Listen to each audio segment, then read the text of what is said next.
On today's show, on today's show, Four Data Points Academy. this is brought to you by the good people at Planned Parenthood and Plan B. Oh, When your options are out, go to. I'm just gonna let me stop. I think somebody reached out to me from there one time. He was like, "Can you please stop joking?" All right, folks. My name is Otis James. I'm a full-time real estate investor out of the San Francisco Bay Area, licensed real estate broker in California, licensed real estate broker in Georgia. Spent the better part of 20 years in the multifamily commercial industry. Ran a national notary signing agent company. I'm the founder of the 4 Data Points Academy, where we take people from zero knowledge and take them all the way to the promised land. I'm a long-term hold investor. I've consulted on projects domestic and abroad. I've got property. I'm not going to say everywhere I got property because there's certain people that may be listening, baby. I believe in 3 things you need when you become a real estate investor and you start investing. Outside of the knowledge, you need tax favor, liability protection, and anonymity. I'm going to start putting more pressure on the anonymity side because I'll be watching people on TikTok and Instagram standing in front of all their houses and cars and all this stuff, and I know they ain't structured right. They ever go to court, they're gonna pull all that up. Today we're gonna be talking about how to buy your personal residence with real estate investing strategies. For those that can't stay very long, here's a spoiler alert: buy it as an investment property and then move in when the time is right. Ding ding. Thank you for joining us. We'll be back next week with I'm just kidding.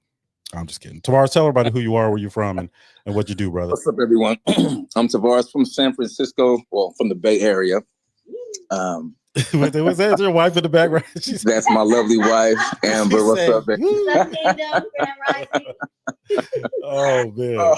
Go ahead. I'm a health and transformation educator, founder of the Body Synthesis, where we mitigate health risks through preventative medicine and nutrient-rich coaching, as well as spent over 10 and a half years in the multifamily industry. Finished my time there as a business manager, leased from Los Angeles to the Bay, everything from residential up to luxury high-rise.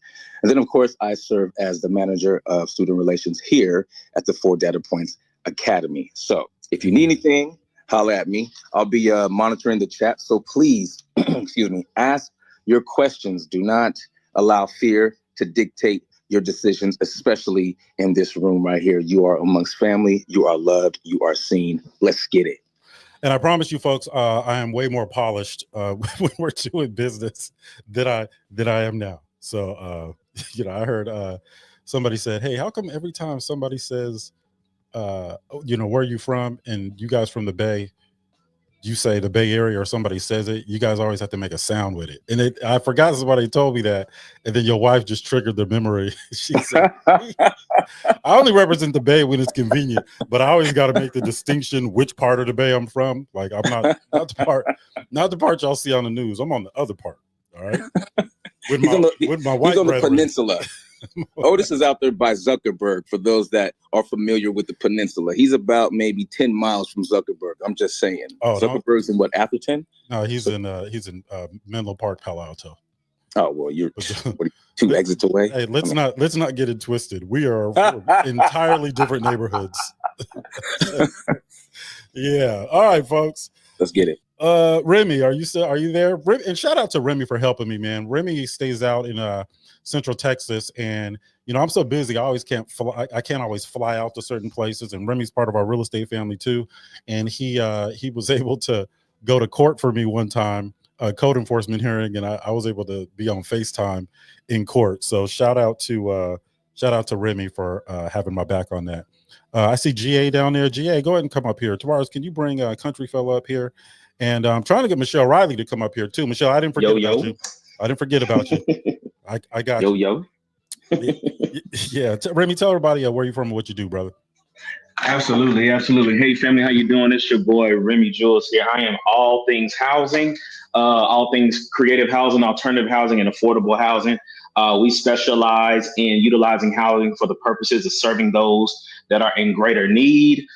We do creative acquisition. We just recently started tapping into development. So shout out to Otis for that plug and the connections there, where we can actually be a solution to the communities that usually get overlooked for the purposes of providing sustainability Black and people. housing. No, not just Black people, man. We got a lot of people out here. Yeah, but we're doing some phenomenal work in the city, man. We're doing some shit. Well, everybody got a different name for it. They call it ILF, but here specifically, what we call it room sharing, co-living, shared living. But it's just basically the purposes of providing affordability through basically a co-living space through housing. And so shout out to Otis. And yes, Otis set me up. He sent me an email and was like, "Yo, man, I need you to get this information over. How far are you away from Killeen?" So I said, "Oh man, that's 20 minutes up the street." So I drove up to Killeen, and they're like, "Hey man, regarding this matter, you need to be in a hearing right now." So I'm literally in front of the whole city council and the code enforcement board, and they calling up. And so what they do is they don't call you up by your name; they call you up by the properties you own. So I'm looking at the paperwork, and they're, I'm gonna say 123 Main Street. I'm like, oh shoot, and I'm like, oh man, they calling us, baby. What you want me to do? I was like, just put me on FaceTime. I'll take it from here. And literally, that's what he did. That's literally what he did. So I'm literally holding the phone as a representative of James Capital Management Group, which is crazy, but hey, that's how you get it in, baby. You know, that come with the territory. James Street Cap. Hey, look, and I was, I'm from the West Coast, so when you start thinking about Texas and them small towns in Texas and Mississippi and Alabama, I'm kind of already knowing what to expect because I watch movies and I didn't see Mississippi Burning and all the old movies. Every year they come out. Oh man, come on now, knock it off, man. I gotta say, look, these were some of the nicest, friendliest people that I've ever met. So shout out to the people down at the building department in Killeen and code enforcement and all those folks, man. They're some good people. Real genuine people, and I haven't had a bad experience in Central Texas at all. So, shout out to those folks. Credit Goddess, are you with us? Look at her. See, everybody's going once. Everybody stop. We do this every time. Mm-hmm. It's all good. It's all good. All right, let's. She's taking calls. She's really busy. So Credit Goddess actually is really good with debt, managing debt, and educating people on how to manage debt. And it seems like everybody's telling you how to get money. No one's telling you how to pay it back after you get it from whatever institution you borrowed it from. So shout out to Credit Goddess for managing people's expectations and letting them know what the deal really is. All right, folks, put your questions in the chat. I'm not monitoring the chat because I've got all these things in front of me. But Tavares, if you could do that, that'd be great. And and we'll go from there. Tell the missus I said have a good day at work. Be safe. And shout out to this brother. He dropping his wife off every day and picking her up. And I know y'all got more than one car, so that's coming from the heart. That's coming from the heart. She takes the ferry every day. So yes, I get it to the ferry building. But that's what's up. I commute. It's a good look. That's what's up. Oh, thank you very much for that. And everybody else in the room, look, let's have a great room. Let's have a great day. Be intentional in this space. So please, again, ask the questions. Ask the questions, whether they be for you or for someone else. So let's get it. We we have a Houston event. It is sold out officially. It is February 22nd. We're doing a meet and greet at the Hyatt Regency February 21st. That evening, we're having a class and session next door at Hyatt Place. And then we're coming back to the Hyatt Regency for those that have the invites up to my suite. I got it catered, open bar and all that good stuff. And then Sunday we may walk a project, kind of depending on, how I feel. It's easy to get burned out when you're talking for 8 hours straight and then partying afterwards. And, I party like a 48-year-old now. So, after 8:30, I'm like, hey, y'all, is it late? Are you guys get tired of that? So that's what it is. I'll open up maybe a couple more spots. I think we can facilitate, a couple last minute tickets. All of that stuff you can find at 4datapoints.com, 4datapoints.com. If you are going to be in Houston, you guys in my real estate family, if you haven't registered, let me know. I'll squeeze you in there. Also, what we're going to talk about today is because we're talking about real estate investment strategies, all real estate investment strategies start from being able to assess a real estate investing deal. Okay, 100% of them. And when we're considering a real estate asset, doesn't matter if it's a single family home, a 2,000 unit apartment development, a freaking tree house, doesn't matter. We want to know 4 things. What does it cost? What does it cost to fix up? What's it going to be worth when I'm done? How much income can it generate? What does it cost? Data point number 1 also translates into what am I willing to pay? Because a lot of the things that we do are off market. So we have to know what we're willing to pay to determine whether that's a deal for us. Now, also keep in mind, it's not always is something a good deal or a bad deal. Sometimes the question is it a good deal for me at that time? Right? So there's some deals I wouldn't even get out of bed for, but when the liquidity gets lower, I'm looking for them deals in the daytime with a flashlight. So just to give you guys some context. Now we're going to kind of delve into the creative stuff. And I like to break stuff down in fours, hence 4 Data Points Academy, right? So when we get into the creative stuff, by the way, let me backtrack. If you want to master those 4 questions, how to find them, understand what they do for you, and how you can move forward after understanding how to manage those 4 questions, just go to our website. There's a free download on there, 4datapoints.com. And I believe the tab is called 4 Data Points Download. Why? Because that's about as creative as I can get, baby. Now, we're going to get into the creative stuff. And when we get into the creative stuff, if you walk away from this conversation with one thing, the one thing should be this: get your name on the deed before you have to pay for it. All right. Get your name on the deed before you have to pay for it. I'm gonna bring this music down a little bit. Get your name on the deed before you have to pay for it. So now I'm going to get into some other strategies, but the basics are understand how to assess the deal. That's the 4 data points. That's component number 1. Number 2 is get your name on the deed before you have to pay for it. I'm going to come back to that one because that's what people have the hardest time with. Like, why would somebody just deed a property over to me and they don't know me from squat? So I'm going to spend a little time on data point number 2. Data point number 3 is equally as important. Value add. You've got to make it worth more than you bought it for any of this to work, which brings us back to data point number 1, right? What's the third data point? What's it going to be worth when I'm done? You got to be able to add value. You got to make it worth more than you bought it for, okay? Because once you do that, you're going to leverage that to pay off all your obligations, including the seller.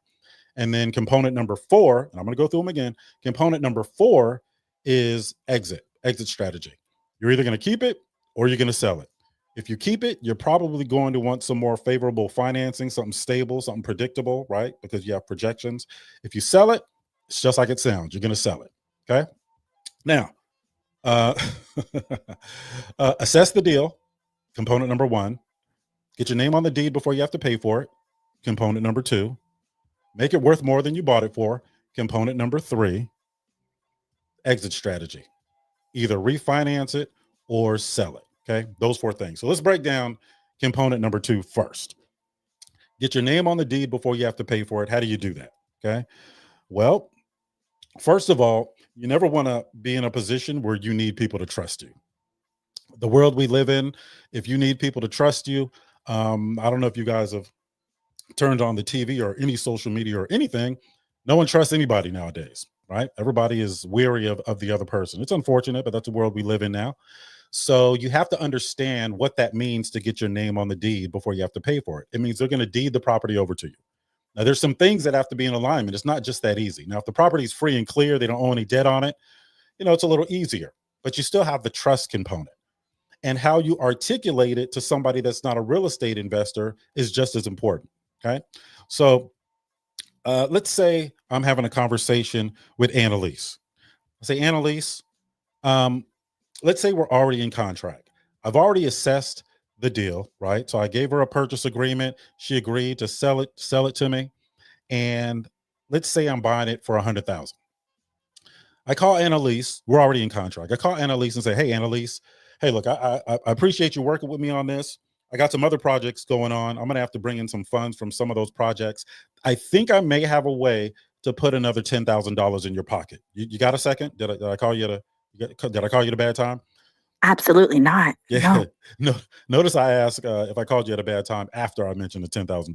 Right now, Annalise says, okay, I'll listen. I'll say, look, it's going to delay us exiting this for probably, it could be 60 days, it could be 70 days, but it's 70 days for another $10,000. If you're okay with that, I want to take what I owe you. We're going to take that in the form of debt. Okay. We got to document what I owe you. And now it went from 100,000 to 110,000 because I want her to feel secure that I'm documenting that additional incentive. So how do we document debt? It's in the form of a note, right? Promissory note, promise to pay. But if I default or back out, she's still got to take me to court to enforce that. That's going to cost her money and time and all of the, it's just going to create a big mess. Okay. So I need to put Annalise in a position where if I don't honor that debt, she can foreclose on the property, just like a lender would if you don't make your mortgage payments. Okay. So in addition to that note, there's another document that we're going to register with the county. It's called a security instrument. Some of you guys may be familiar with it. A security instrument is typically one of two documents. Whichever document it is, it does the following. Once it's registered with the county, it takes that debt and attaches it to the property in the form of a lien. All right. So if something happens to me, if I don't honor the our agreement, whatever it is, or if I try to sell the property out from under her, doesn't matter what I do with the property, that lien is going to be paid first because it's attached to the property.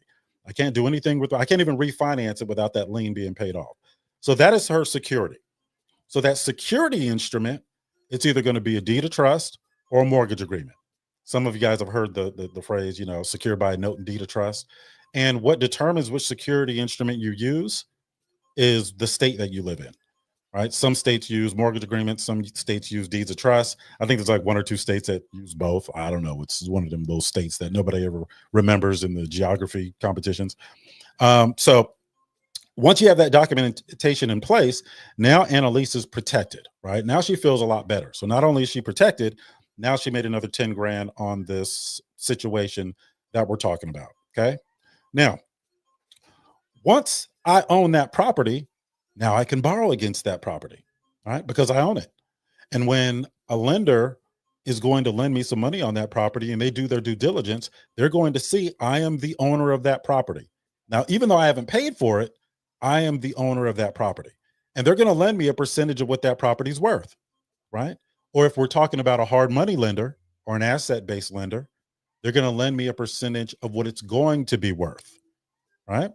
So that takes us to component number 3. You got to make it worth more than you bought it for any of this to work. Now, I owe Annalise $100,000 for the property, along with a $10,000 incentive. There's probably going to be some closing costs in there, but I'm just for simple math, I'm not going to include closing costs. So $110,000, which is already documented in the form of a lien on the property. Now, a lender's not going to lend me 100% of what the property's worth, but maybe they'll lend me 75% of what the property's worth. Maybe they'll lend me 80% of what the property's worth, because there's a bunch of different mortgage products that you can use. So if they're going to lend me 80% of what the property's worth, I've got to increase the property's value enough to where 80% of that value is enough to pay Annalise and enough to pay for any funds that I borrowed for the rehab, and hopefully a little something left over for me, right? So so now I've increased the value. Now I want to refinance the property. Now let's look at the 4 data points on this property, okay? Now, what does it cost? $100,000. We went into contract for that. Actually 110 now, because I offered her a $10,000 incentive. What does it cost to fix up? Somebody invite Jennifer up here. What does it cost to fix up? Whatever the rehab is. Let's say it's $20,000. Okay. Let's say it's 25. Let's say it's $30,000. All right, let's say 30. So I owe Annalise 110. What does it cost to fix up? Data point number 2 is 30 grand. So now I'm all in 140. What's it going to be worth when I'm done? All right. What's it going to be worth when I'm done? Now, if I ran the 4 data points, component number 1 of structuring deals creatively, then I know what it's going to be worth by the time I finish with it. So let's say it's going to be worth 200,000 when I finish with it. Okay. Now that I know it's going to be worth 200,000, now I can calculate, okay, 200,000, I owe Annalise 110. Okay. So that leaves me 90,000. The rehab is 30. I got to pay that back. All right. So that leaves me 60,000. Okay. All right. So I'm doing these numbers in my head. All right. I go to a lender based on a $200,000 value and they give me 80%. What's 80% of 200,000? It's 160,000. So they're going to finance, they're going to give me a mortgage for $160,000. Now, what do I do with that? They wire those funds into escrow. All right. Escrow company is going to do their due diligence on the property, see if there's any liens on it. They're going to see that I got a lien in favor of Annalise for 110,000. So they're going to pay that off. If I borrowed money to fix the property up and borrowed use the property as security for that, then they're going to see that lien on there. But if I borrowed it from somewhere else like Lending Club or Best Egg or one of these other consumer credit companies, then they're not going to see it. So I've got a $160,000 mortgage. They're going to pay Annalise off $110,000. That means I got $50,000 coming to me, minus closing costs and all that other stuff. Now, out of that $50,000, I still got to pay back the hard money, right? So wherever I borrowed it from, I got to give them 30. That's still $20,000 in my pocket. But with this $20,000, it's tax-free because it's not a taxable event. I just took a loan against a property that I already own, right? So, and then I can determine what I want to do with it later on down the line. Now, if it's cash flowing, which I should know beforehand anyway, right? Data point number 4, how much income can it generate?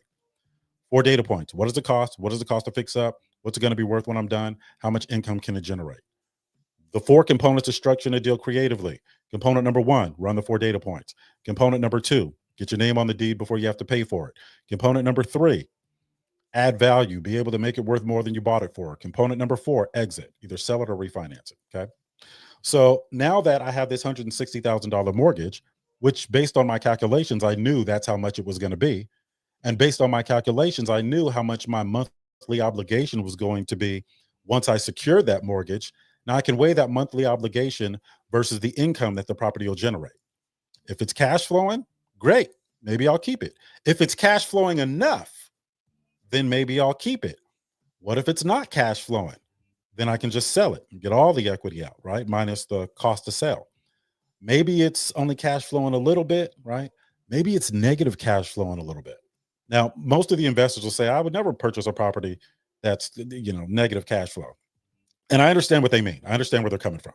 I agree with them in a sense, but it depends on how much tax-free money I got out of the cash out refinance, right? Because remember, after I paid Annalise and after I paid back the money from the rehab, I still had like 20 grand. Now, if I was to take that 20 grand and put it into another cash flowing asset, then I would take the positive cash flow from the cash flowing asset and weigh that against the negative cash flow on my initial investment and see if it offsets it enough to make it worth it. Because remember, on that new cash flowing asset, I'm going to do the same thing and I'm going to get some tax-free money out of that. And now I'm looking at the big picture, all right? Yeah, I got one property that's negative cash flowing a little bit, but I was able to buy another cash flowing asset and I was able to just mimic this, right? The goal is to use the same money over and over and over, leaving a trail of cash flowing assets in your wake, okay? Now, when I'm teaching this to my students, we dissect the hell out of this. There is a lot of things that have to be in alignment behind the scenes, right? Not even behind the scenes. Let's not call it behind the scenes. It's just in the due diligence. The 4 data points. Well, first of all, let me see. Is there anybody that has any questions before I move forward? I put one in the chat. Oh, how can I buy my personal home with little to no money down using real estate investing techniques? So I'm going to get into that next because you could do it. You could do it this way, right? Get your name on the deed before you have to pay for it, add value, and then exit out and pay all your obligations out of your exit. But there's other ways that are more conventional where, and by the way, folks, I always like to leave this disclaimer. Just because something is possible doesn't mean it's likely. So I manage people's expectations. We use these creative strategies to have in our tool belt in case the opportunity presents itself. When people come to us and want to learn from us and they come in thinking they're just going to do the creative stuff I manage their expectations right away. Okay. So with everything that I teach, there's always going to be more to it. You got to understand the risk. You got to understand the probability. You got to be able to articulate these things to potential sellers that are not real estate investors, which is part of the reason that our program has no end date. Because as you evolve, we evolve with you until you're a seasoned real estate investor. All right. Now, let's talk about a few other ways to do this. Go ahead. What's up, country fella? What's going on, man? Yeah, I bought this house, man. I got my name on the deed, and these people won't allow me to refinance, man. They say I don't own it long enough. What I do then? Okay, so that is what you call a seasoning restriction. So if you're using a conventional lender, the seasoning restriction is typically 6 months, according to Fannie Mae and Freddie Mac. And when I say a conventional lender, I mean like a home mortgage company, like if you go to Chase or B of A or any company that takes your loan and sells it back to Fannie Mae or Freddie Mac on the secondary money market. Now, when you are looking at these types of mortgage products, understand that the banks don't set the guidelines. Fannie Mae and Freddie Mac set the guidelines, and all the banks adhere to them. The mortgage products where the banks can set their own guidelines are called portfolio loans, which simply means that they are going to keep their loans on their books. Okay. So conventional loans, conventional lending is not the same as hard money. Okay. Hard money is a completely different ball game. They have to answer to investors in most cases. So a completely different ball game. So he's talking about the deed seasoning requirement. So typically on the hard money side or asset-based lending side, the deed seasoning requirement is 1 to 4 months, right? And they set their own rules. I've had it based on 1 month, right? I used hard money lending, and I put a tenant in there, and then I use what they call a DSCR loan, debt service coverage ratio, which is basically a mortgage product where they qualify you based on the income the property generates, and they weigh that against what it costs you to own the property. Okay. Now it still requires a down payment, right? So when you guys hear these people on TikTok and Instagram saying, hey, this is a DSCR loan, they don't look at your personal financials. They just look at how much income the property generates. That's true, but they still look at your credit score, and you still got to come up with a down payment or have the equivalent percentage of equity in the property. Okay. Remember, there's always a catch, right? For every good thing you hear, there's always a bad thing offsetting it. So as seasoned real estate investors, we have to know all of those things. And as somebody that mentors, I have to educate you on all of the things. Okay. Now, the deed seasoning. Go ahead. Question from Kalisha. What's up, Kalisha? Are you only putting your name on the deed if you are looking to buy and hold, or does it matter even if you are looking to sell? Yeah. So I try not to ever put my name on the deed. If I have to buy it with my name on the deed, because there's some advantages, right? Conventional lenders have mortgage products where you can come in with less money down. They've got 5% down on investment property now. They've got 3.5% with FHA. They've got all these mortgage products, but it has to be in your personal name. Now, once it gets into your personal name, you can transfer it into a trust without violating the mortgage agreement. But make sure you study that. And for you guys in our real estate family, if you ever do that, I have lessons on that. So come to me first, and I'll show you how to do that the right way so you don't get in trouble. But yeah, so I don't want to buy anything in my personal name, or keep anything in my personal name. Keep in mind, folks. And by the way, anytime you hear me talking about structure, LLCs and all this stuff, and taxes and law and all this stuff, make sure you vet it with a qualified professional, because I invest all over the country. The rules aren't always the same all over the country and with everything, right? Now, federally, they're similar, they're the same, but state to state, things can change. So in response to that question, you don't want anything in your personal name because there's just too much liability there. And if somebody sues you, they could pull that up and see how much you got and check your pockets. Ideally, if someone sues me or we get into it, they're going to see Otis owns absolutely nothing. And what attorney is going to take your case on contingency when my pockets are zero, right? I'm not even owning my bank accounts. All right. So I wouldn't put it in my personal name. There's a way to transfer it out. Just make sure that you do it correctly. And again, you guys are my real estate family. Just come to me first. I'll show you how to do it. Is there another question, Davaros, or you want to elaborate? No, that was it. I was hoping that you would dig a little deeper into what I asked earlier. Actually, I said, can I use seller financing or a lease option to buy my personal? Yeah. So, okay. So that is a really good question. And that's probably a little easier than getting in all the creative stuff. Okay. The more complicated creative stuff, because you should only be doing that as a seasoned real estate investor anyway. But let's say, look, I got some credit issues. I can resolve them, but I'm not going to resolve them no time soon. I need I need a place to live for my family. Or let's say I just migrated to the US. I'm here on a visa. I don't even have a social security number yet, but I got a good job. Or fill in the blank. Okay. So what I would do personally is I would go on Craigslist and I would look at every single property that's being rented out.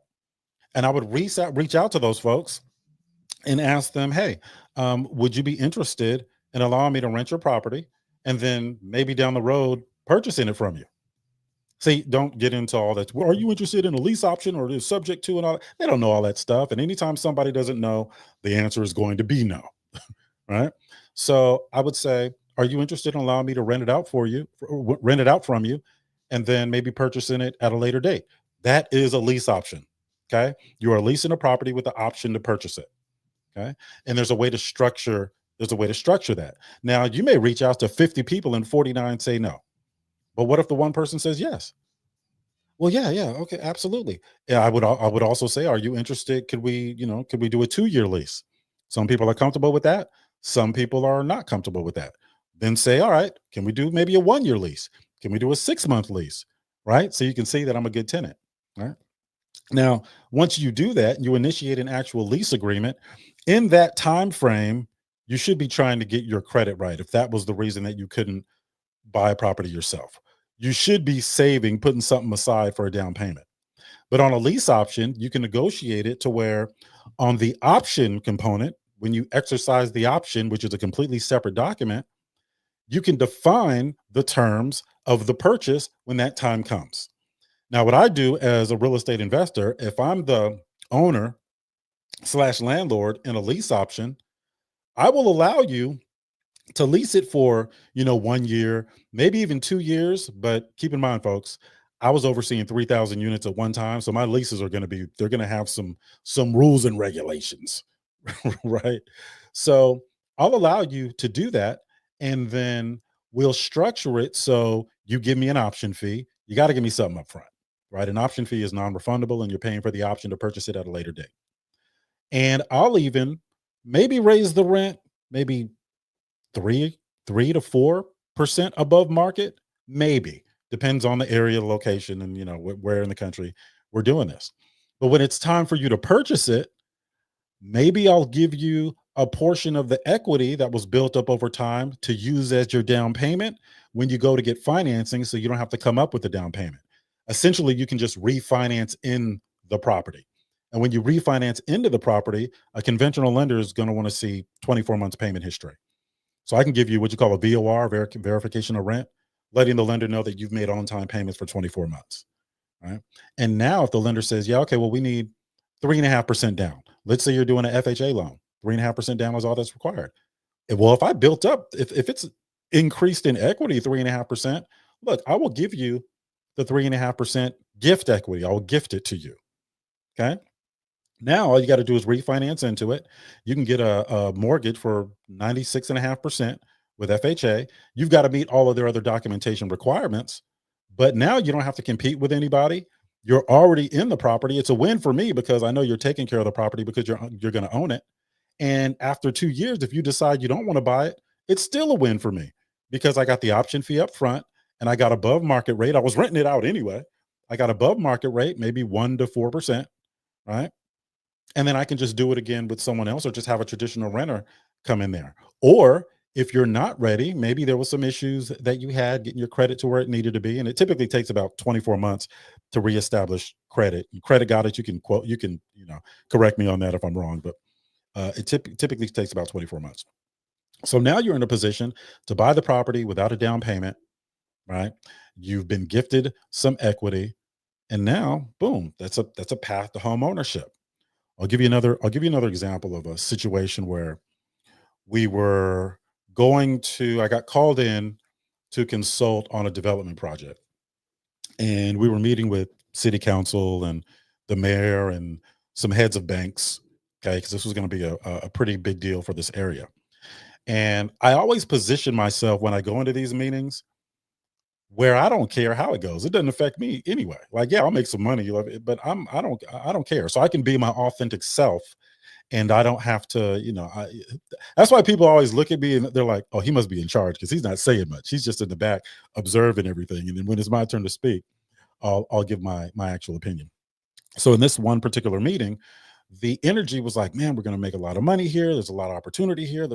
And I'm always concerned with the people in that area that have been living there for 15, 20, 30, 40 years that are just getting the poop end of the stick on this thing. It may be a disenfranchised area.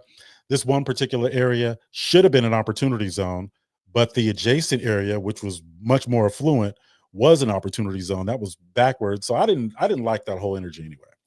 But everybody in there, that meeting had good intentions, good people trying to do the right thing. So I don't want to cast a shadow on that.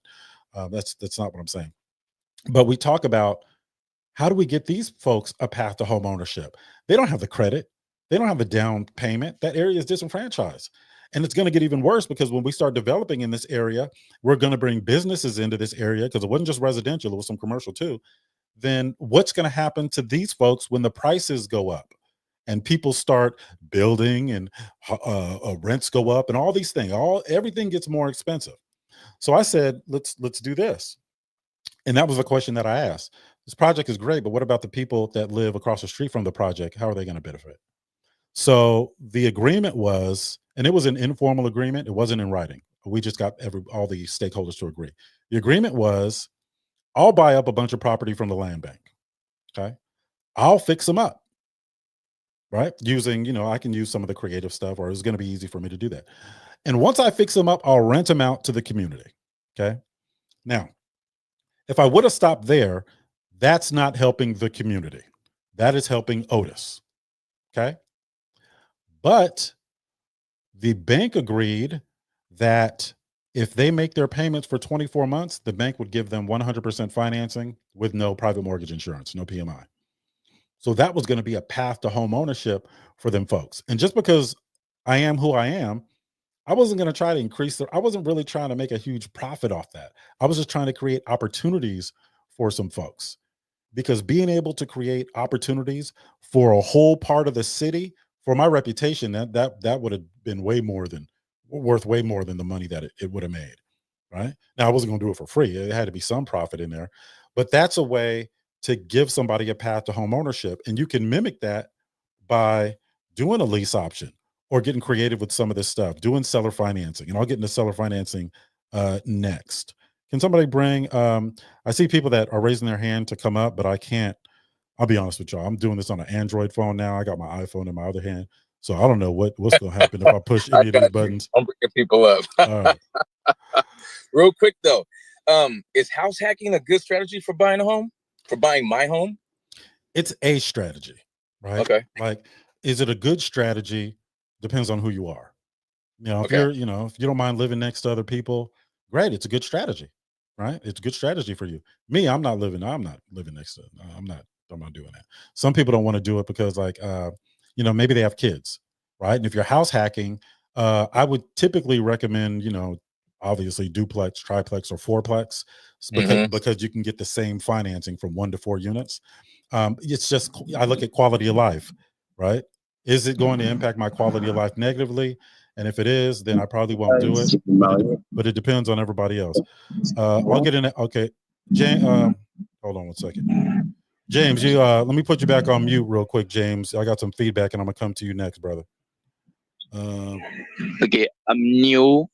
I wanna know a subject here. What is it? Okay. All right. Go on mute, James, for a second. I'm gonna get into subject 2 right after that. So hold on. Y'all know how to put him on mute? Yeah, let me check it out. Okay. All right. Okay.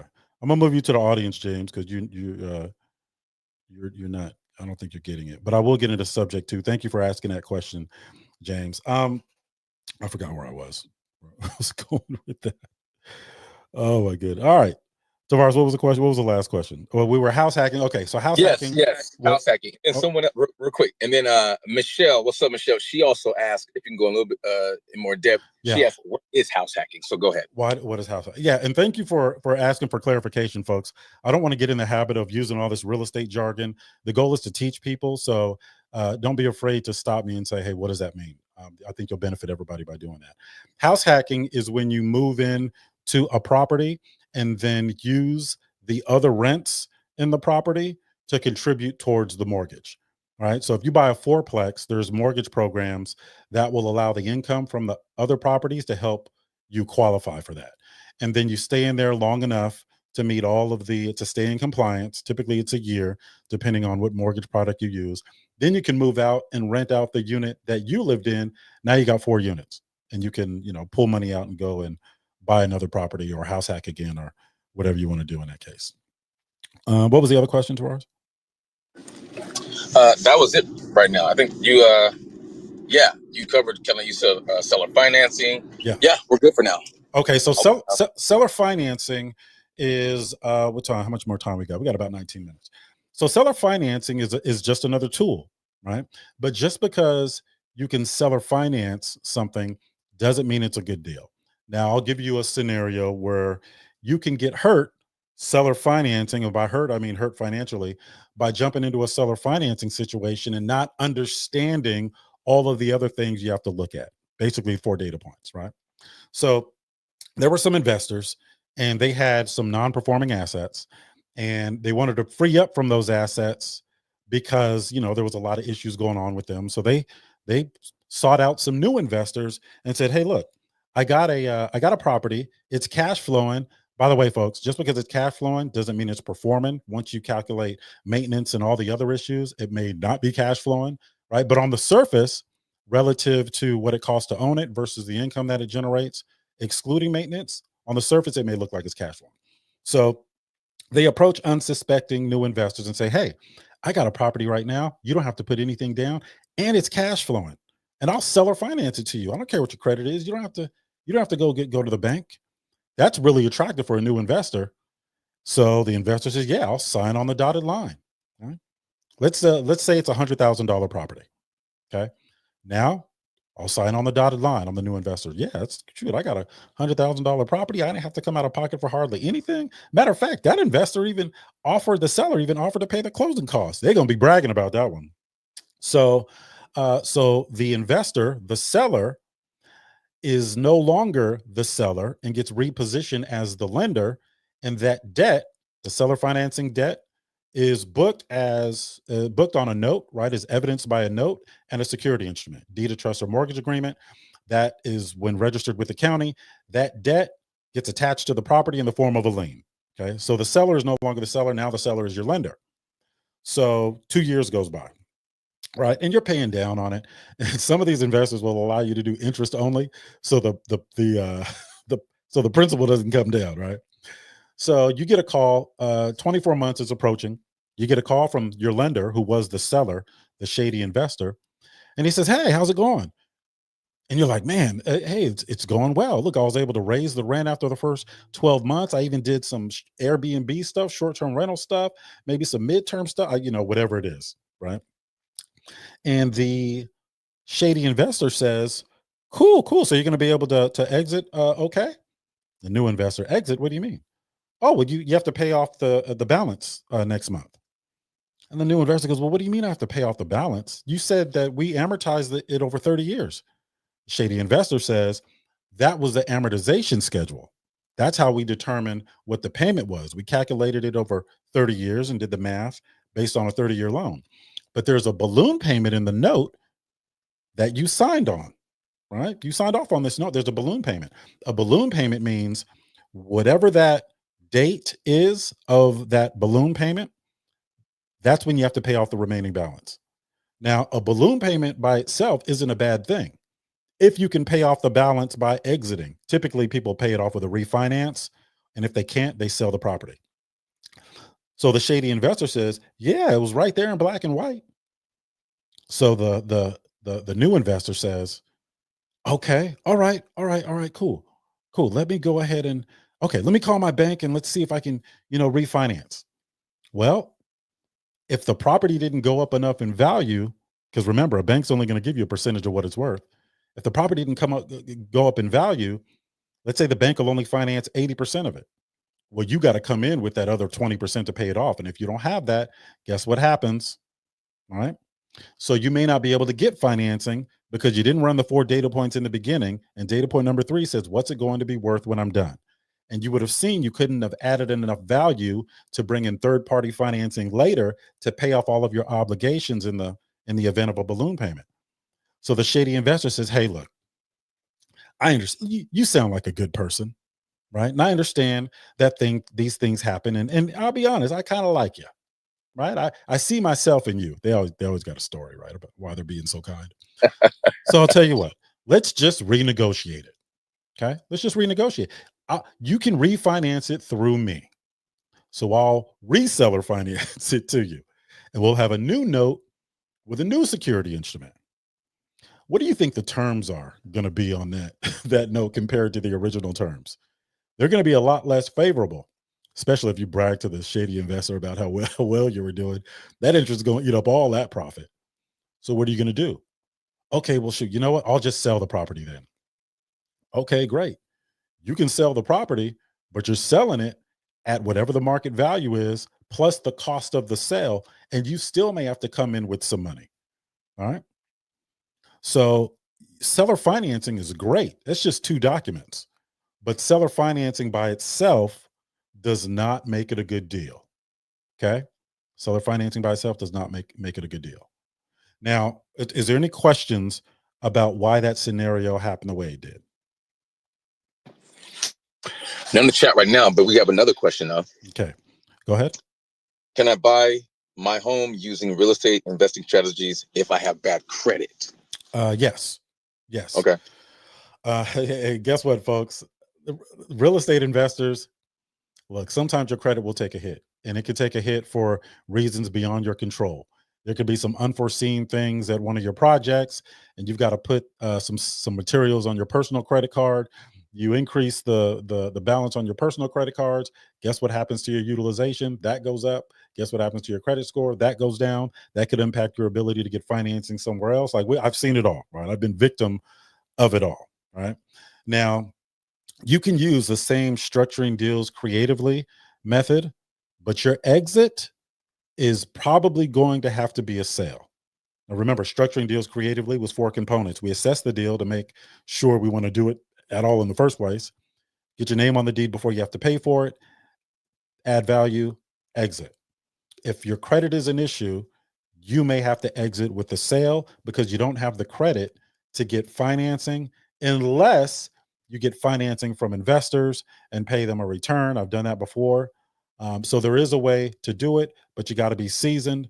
I tell people, look, just work on your credit, right? Work on your credit. I see people wanting to, signing up for all this stuff about business credit and all this. Look, work on your credit, right? That's very, very important. And don't take, poor marks on your credit as a reflection of who you are. There's people I know that do excellent business and that are sharp and that master what they know, that have been victims of, the market and, not being able to exit out of properties. Bad things happen as real estate investors. So work on your credit. But yes, you can do a lot of these things with bad credit. You just got to be seasoned to know how to be able to put those things together. Okay. Okay. Appreciate that. All right. And what are alternative ways to prove income to lenders when using creative financing? You got anything for that? Yeah. So if you're using creative financing, the reason we call it creative is because you don't need a lender. Now, there is a scenario where you may use a lender and creative financing. So let me go over that. There's something called gift equity, right? So if I'm buying a house from Tavares and the house is $100,000 and the lender's only going to give me 80%, he can gift me 20% equity. All right. And you've got to make sure that, thank you, Rose. Rose is putting some information in the chat too for you folks. So he can give me 20% equity. Now, as a real estate investor, you need to be able to articulate how you're going to protect people, specifically the person that's working with you on the selling side, the seller. Now, if I needed Tavares to gift me 20% equity, and let's say I'm using a hard money lender. Hard money lender says, all right, well, we'll give you 80%. Cool. 80% of 100,000 is 80,000. Nah, I only got to come up with $20,000. Cool. I go into my bank account, I go into Chase, and all the numbers are in parentheses. Y'all that have been through it, you know what that means. There's no money in there. So I go back to Tavares and say, look, man, I've got a bunch of projects going on. I've got this and that. I always start with everything I got going on, even if it's immaterial. Right? I'll tell you what, I need you to gift me 20% equity. Now, if you stop the conversation there, the conversation is over before it starts because the answer is no. Why would he? Right? But I'll tell you what, Tavares, let's do this. I'm going to execute a note and a security instrument for the amount of what you're going to gift me. Okay. So you're going to gift me 20% equity. But before you do that, we're going to have those documents fully executed. That means signed, stamped, sealed, and delivered. And I'm going to give them to you. As soon as you record it, it becomes a lien on the house. And you are now my lender, and I'm obligated to you for that 20%, which is the amount on this debt. But I'm going to ask you not to record it until we close, because the lender may have some restrictions on any external financing that I can get, right? They call them what do you call it? Lender's instructions that they send to escrow. So the lender says, okay, cool. Well, that's very nice of him to gift you 20% equity. Here's your 80% finance. He gifted you 20%. We're done. You're good to go. Now, Tavares has that documentation, all right? How is he going to get his 20% back? He's going to record that document. As soon as he records it, it becomes a lien on the property. Now I'm obligated to the lender, the original lender who's in first position, and then I'm obligated to Tavares who's in second position. Okay. Now, over time, the value will go up, hopefully, right? And then when the value goes up enough, I can do a refinance and pay both of them off. And maybe it's a more favorable financing, or maybe I'm established enough where I can go conventional lending, right? Because the interest is lower, the cost is lower to do that. However I want to do it. But that is how I would use seller financing, gift equity, and hard money, right? Or hard money is also asset-based lending. All right. Any questions about that? No, that was great, my man. Thank you. All right. How about when I use an LLC or trust? Will that impact my ability to get finance on my personal? Well, yeah. If you're using asset-based lending or hard money, they won't even lend to you in your personal. Most of them will require you to put it in some entity. Most of them, not all of them, but they'll require you, and they're going to ask you specifically they're going to ask you about your experience. They're going to ask you about the property you're purchasing, and they're going to want your LLC documents. They're going to want to see your articles of formation or articles of incorporation. They're going to want to see your certificate of good standing, which you can only get if you've been established for at least a year. If it's been less than a year, you tell them that. They're going to look at your credit score, right? I know lenders that will go down to 500, but they'll only finance, a lower percentage, versus somebody that has a 660, they'll finance a higher percentage. So yeah. But again, like everything else, you've got to know all of the aspects. We're going to go over this stuff in Houston too, folks. So if you guys, I know we're sold out, but if you guys have my information, want to email me or reach out to me, I'm easy to find. And you're going to be in Houston the weekend of February 22nd. We're going to go into this for 1 to 4 unit, and we're going to go into this for multifamily commercial, right? So you can start doing this creative stuff with apartment buildings also. Apartment buildings, it's a little easier to do because it's easier to add value if you find the right one, because those buildings are valued based on the income that they generate. So if you get one where it's generating lower income and then you increase the income that it's generating, you can refinance based on that income and pay off all of your obligations that you use to get there. So any other questions before we, I saw one pop up, but again, I feel like if I touch this phone, it's gonna go, it's Android. Can I turn my personal home into an investment later on? Is that cool to do? Yeah, just move out, rent it out. All right. Move out and rent it out. That's basically what we're doing. So when we talk about using investment strategies to buy a personal home, like I'm looking at opportunities in some other states. I may move. Where do you think I'm going to move to? I'm just going to move into one of my houses in these other states and then rent out my personal residence. Right. So, it's easy. It's easy peasy, baby. But just understand, just because something is possible does not mean it's likely. We're going to do exercises where I teach you how to buy an apartment building with zero capital. It's possible, but that doesn't mean it's likely for you. And it's my job to teach you how likely it is for a person in your particular situation. Then you can determine whether you want to move forward with that, right? And by the way, another disclaimer: the more duct tape and Band-Aids you got to put on a deal, the less likely it is for somebody to agree to it. I'll say that again. The more duct tape and Band-Aids you have to put on a deal to put it together, the less likely somebody is to agree to it. Okay. So the more money you have, the easier it is for you. All right. I teach people how to do these things with no money and poor credit and all of these other challenges, because it's my job to ensure that they become a seasoned real estate investor. And I need to make sure that they can put food on the table when bad things happen. So I'm really big about mitigating risk and protecting your financial future. That's why I have consultants come in to teach all of our students, consult with all of our students about entity structure and all that other stuff. I don't claim to be an expert on that stuff, but we were going city to city and doing all these seminars, and they used to come with us. So I've sat through about a bunch of 90-minute presentations. So it may sound like I'm an expert when it comes to LLCs and all this other stuff, but I still have to do my due diligence when I'm doing something I haven't done before. I've just done certain things a lot. So I don't want you guys to misinterpret my ability to articulate certain things in those areas as being an expert, right? I have experts that I have a relationship with that I bring in to service all of the people that I'm tasked with educating. Amen? And All right.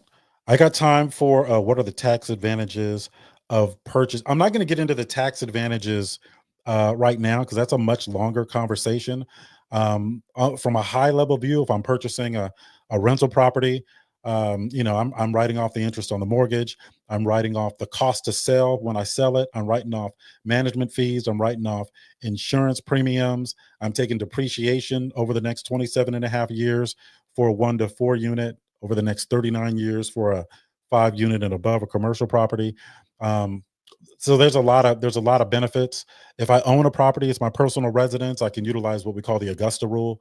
The Augusta rule allows me to rent my property out to my LLC for shareholder meetings. I can do it 14 times in a year. So there's a lot of different advantages. There's also disadvantages too, right? I would love to just rent an apartment and just buy investment properties. All right. Just because I like that math. I got to go. I hate putting money into my own house. Now I'm forced to do it because but neighbors are wholesale. When wholesalers start knocking on your door, you need to fix up your house. Right? So now I got to start putting money into this house. And, I've already replaced the roof. I got to redo the garage, do the landscape and exterior and all this stuff. And there's no return on that investment for me. Right. I can put that money into a cash flowing asset and contribute to my wealth instead of, so there's advantages and disadvantages. There are ways that you can structure it to where your personal residence, you can expense some of these things. I haven't done that yet. But again, talk to an expert. If you are in our real estate family, you never have to go seek out an expert. I have all of them. I will put you in touch with them directly. And when we start talking about entity structure and all those things, all you guys get a consultation when you join. You just let me know and I'll go ahead and set it up for you. All right, I got one last question, and then I'm about to go in the mirror and start lip syncing New Edition songs. Any more questions? How do I build equity fast in my personal home using investment strategies? And we'll close out with that. You don't. You can't build equity in your personal home aside from paying the debt down. Your equity is limited by what properties in your general area are selling for. Okay, period. So you can do value add, but if it's your home, you can add the value physically, right, on paper, but when you have it appraised, it doesn't matter what you did to the home, it's still going to be impacted by what similar properties are selling for. Now, if you have a 5-unit building and you live in one of the buildings and you increase the income of the building, then it doesn't matter what similar properties are selling for immediately. It'll matter over time because the cap rate will change. It doesn't matter because if you increase the income, then you increase the value that way. But that's one of the disadvantages. And there's no value add in your personal residence, at least not in the traditional way. All right, folks. Let me see. All right. That's all we got. Yeah, I think we're just going to do an hour today.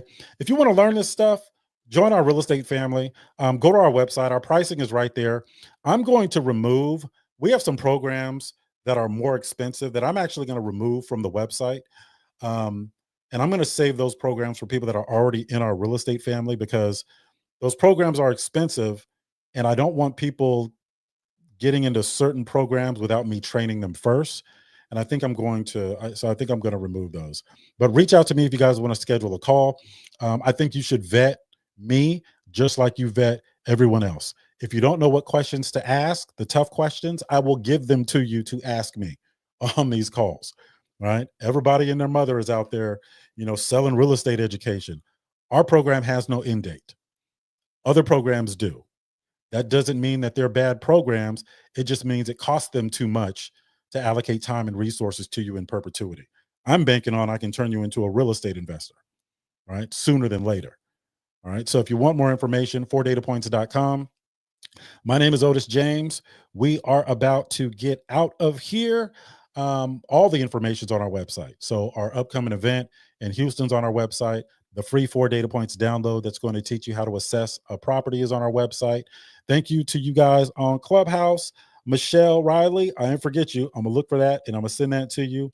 The folks on Jeffrey, what's going on, brother? Kanisha, a lot of folks in our real estate family down there. Joan, I see you down there. Karen, what's going on, Karen? I see you down there. Folks, you can ask them about it too. If I'm blowing smoke, they'll tell you in a minute. All right, folks, we are out, and I am going to end this stream first. So pardon me. There's about to be some corny music.